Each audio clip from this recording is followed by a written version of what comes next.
নমস্কার। আমাদের আজকের আসরে আলোচ্য বিষয়ে পৌঁছানোর আগে বলে নিই, আমাদের এই চাটুর্যে পরিবার যে চ্যানেলটি কথার কোলাজ, এখানে আমি যা বক্তব্য পেশ করি সেটা আমার বিদ্যে বুদ্ধি রুচি অভিরুচি শিক্ষা অনুযায়ী। এর আমার একমাত্র দায়বদ্ধতা ইতিহাসের কাছে, এছাড়া এবং যে ঘটনা, সেই ঘটনার কাছে বর্তমানে যা এক্ষুনি ঘটছে বা ঘটেছে সেই ঘটনার প্রতি দায়বদ্ধতা। আমার কোনো বিশেষ দল বা বিশেষ ধরনের ব্যক্তিত্বকে খুশি করার জন্য এই চ্যানেল নয়, এই আলোচনা নয়। যেটা বলি সেটা আমার ব্যক্তিগত মতের প্রতিফলন। নমস্কার। কিছুদিন ধরেই একটা কথা শুনছি বা দেখছিও যে রামধনু শব্দটাকে রংধনু বলা হচ্ছে।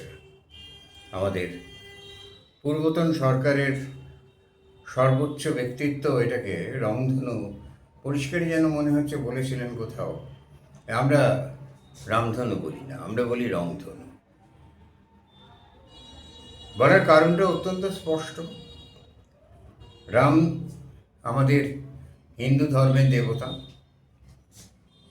সেই জন্য ওরা বলবেন না, কারণ সংখ্যালঘু নামক বিশেষ একটি গোষ্ঠী, সেই গোষ্ঠীকে প্রসন্ন করার একটা দায়বদ্ধতা শাসক গোষ্ঠীর ছিল, পূর্বতন শাসক গোষ্ঠীর।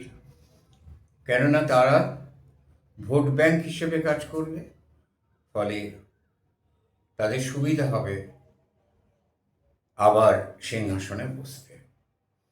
কিন্তু রংধনু বললে এই যে হিন্দু গন্ধটা যাচ্ছে না। ইন্দ্রধনু বললে তো যাচ্ছেই না, কেননা ইন্দ্রধনু একেবারেই আমাদের ইন্দ্র আরেক দেবতা, পৌরাণিক দেবতা বা বৈদিক দেবতা। ইন্দ্র বেদেও, ঋগ্বেদেও আমরা ইন্দ্রের উল্লেখ পাই বৈদিক দেবতার নামে। রংধনু বললে ওদের মধ্যে কোনো অসুবিধা নেই। এবার আমি একটু ব্যাখ্যা করি। সেটা হলো, আমাদের যে ৫৪টি বর্ণ, এখন বর্ণ কমানো হয়েছে, যাই হোক, ৫৪টি আদি বর্ণ, বর্ণমালার এই বর্ণগুলি প্রত্যেকটি বর্ণের একটি আধ্যাত্মিক অর্থ আছে। আধ্যাত্মিক অর্থ এত গভীরভাবে আছে যে এগুলিকে কোনোভাবেই বাদ দেওয়া যাচ্ছে না হিন্দু ধর্ম আধ্যাত্মবাদ থেকে। অধ্যাত্মবাদের মধ্যে এরা সকলেই পড়ছে। কাজেই রামধনু না রংধনু, তাতে করে সংখ্যালঘুদের ধর্মের দিকে এটা চলে যাচ্ছে না, বা এটা হিন্দু, তাদের যে হিন্দু দেবদেবীর নাম করলে তাদের মতে তাদের এটা শোভনীয় নয় এবং তাদের মতে হয়তো ভালো নয়, সেটা তারা করতে চায় না, করা তাদের মতে গুনাহ। তো সেই জিনিসটা কিন্তু রংধনু বললে পাল্টাচ্ছে না। কেন? দেখুন, এই যে আমাদের বাংলার এই অক্ষরগুলো, প্রথম কথা অক্ষর সম্বন্ধে একটা কথা বলি। এই অক্ষরগুলোকে বলা হয়েছে, এটি মা কালীর গলার ৫৪টি বর্ণ, ৫৪টি মুন্ডমালা। তান্ত্রিক ব্যাখ্যা, ৫৪টি বর্ণের সাহায্যে অন্তঃকরণ আলোকিত হয়, ফলে এই জন্য মুন্ডমালা হিসেবে কালীর গলায় ধারণ করা হয়েছে প্রতীকী। কিন্তু সেখানে তাছাড়াও বাংলায় ২৭তম বর্ণ হল র, রংধনুর র। এর আধ্যাত্মিক অর্থ অগ্নি, তেজ এবং আলো, এবং রূপান্তরের সঙ্গে গভীরভাবে সংযুক্ত। অগ্নি আমাদের দেবতা উপাস্য। অগ্নির যে বীজ মন্ত্র রং, সেটিও র দিয়েই শুরু, র এবং অনুস্বর। রংধনুর মধ্যে দুটিই আছে। প্রাচীন ভারতীয় দর্শন ও মন্ত্রশাস্ত্রে যেমন বেদ এবং তন্ত্র প্রতিটি বর্ণকে এক একটি বীজ মন্ত্র বা আধ্যাত্মিক শক্তির প্রতীক হিসেবে বিবেচনা করা হয়। তাহলে রামধনুর জায়গায় রংধনু বললে সেই হিন্দু দেবদেবীর নাম করা জনিত অপরাধ কিন্তু খণ্ডিত হচ্ছে না। যদি ওরা চান তাহলে বর্ণমালা পাল্টাতে হবে, কিন্তু বর্ণমালা পাল্টে যাবেন কোথায়? আবার দেখুন, বাংলা ব্যাকরণে অনুস্বর বা ও দিয়ে রং লেখা হলো, অনুস্বর ওর অনুস্বর মতো বর্ণ ও বা ময়ের মতো নাসিক্য ধ্বনি প্রকাশের জন্য ব্যবহৃত হয়। ঈশ্বর বা ব্রহ্মের প্রতীক, কারণ অনুস্বরে শূন্য আছে, শূন্যমেব ব্রহ্ম, শূন্য রয়েছে, প্রাণশক্তি, বন্ধনহীনতা, এটি হলো অনুস্বরের মানে। ওরও এরকম মানে আছে। আবার কিছুদিন আগে দেখলাম একজন সংখ্যালঘু সম্প্রদায়ের কোনো ধর্মীয়ভাবে ওপরতলার মানুষ, তিনি বলছেন আমরা কিষেনভোগ আম বলবো না, আমরা গোবিন্দভোগ বলবো না, এটা আমাদের ধর্মে নেই, এসব হিন্দু দেবতার নাম।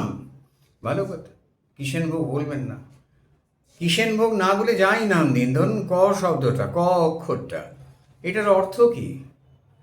ক অক্ষরটার অর্থ হচ্ছে ব্রহ্মা বিষ্ণু মহেশ্বর, কয়ের তিনটে বিন্দুতে অধিষ্ঠান করছেন, মধ্যে আদ্যাশক্তি, আর এই আকৃতিটা হচ্ছে জ্ঞান খড়গ, এটা দিয়ে অন্ধকারকে বধ করা হচ্ছে।